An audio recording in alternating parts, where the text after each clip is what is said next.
As a defensive-minded head coach, what are your thoughts on Todd Bowles? Just, Now, when you watch him, watch his game, watch his film. I don't know if you know the history of Todd, but I've known Todd from a long time. Todd went to Elizabeth, New Jersey. He went to Elizabeth in high school. I went to Irvington. We both played under the same high school coach. So the mentality of the bloody Italian in your face is what he's from and is what I'm from. So like Yeah. his mentality to attack the quarterback and make you uncomfortable, it is something that he's lived on. He's been about his whole professional career, and he's done that at a high level.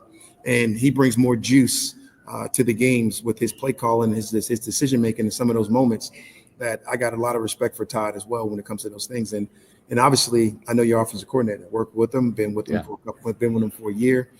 Got a lot of experience with him and know what his style is and what he's going to do. But it's just a mutual respect between the guys and how we go about our business. But just know on game day that we're both going to be out to probably get each other. Yeah. So let's talk about that offensive coordinator, Liam Coen, and not just him, also offensive line coach Kevin Carberry. Oh, yeah. What can you say about what they'll bring to the Buccaneers based on what you saw back in LA? Well, Liam's going to bring a wealth of knowledge. He has a certain swag about him and a certain authentic energy that people are going to love.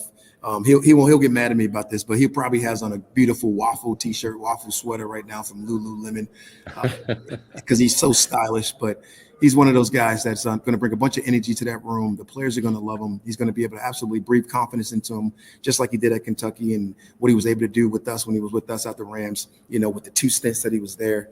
And that's just what he does. And then Carberry brings a toughness to the game, and he's a critical thinker. He's a guy that's going to be embraced in the run game and be able to get some of those thoughts to Liam so Liam can make some of those calls. And I'm sure he'll be heavily involved with those things. But the toughness he's going to preach in his guys and getting those guys to play. A Bill Callahan disciple, one of the greatest in the game. And you see what they get out in Cleveland running the football. And I think now he's moved on to Tennessee with his son. But I mean, you always got respect from that Callahan tree, just like you got respect for that Monty Kiffin tree when you're talking about defense and all the great history of this game. I just saw Rob Marinelli yesterday at the Miami. Joe Barry's down here.